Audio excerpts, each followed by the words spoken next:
সাভারে জাতীয় স্মৃতিসৌধে ৭১-এর বীর শহীদদের প্রতি শ্রদ্ধা জানিয়েছেন প্রধানমন্ত্রী তারেক রহমান।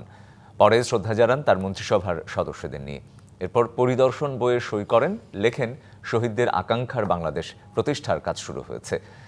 স্মৃতিসৌধ প্রাঙ্গণে একটি পারিজাত গাছের চারা রোপণও করেন তারেক রহমান। দুপুরে ১২টার দিকে জিয়া উদ্যানে শ্রদ্ধা নিবেদন করেন বাবা শহীদ রাষ্ট্রপতি জিয়াউর রহমান ও মা বেগম খালেদা জিয়ার কবরে।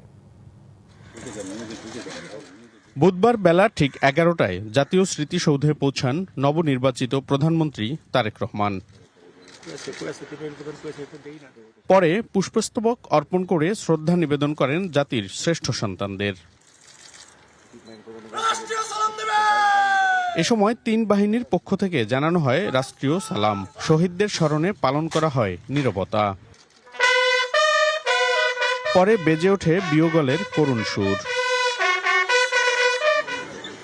এরপর দলীয় প্রধান হিসেবে মন্ত্রিসভার সদস্যদের নিয়ে আরও একবার শ্রদ্ধা নিবেদন করেন প্রধানমন্ত্রী তারেক রহমান।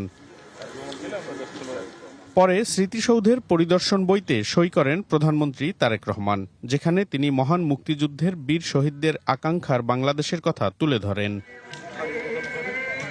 পরে জাতীয় স্মৃতিসৌধে পারিজাত গাছের চারা রোপণ করেন প্রধানমন্ত্রী তারেক রহমান।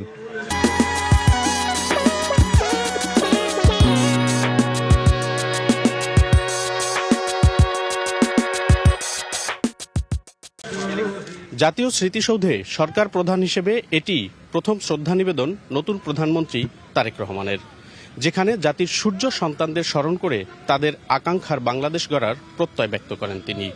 আর সেই সাথে আবারও বার্তা দিলেন সবার আগে বাংলাদেশ।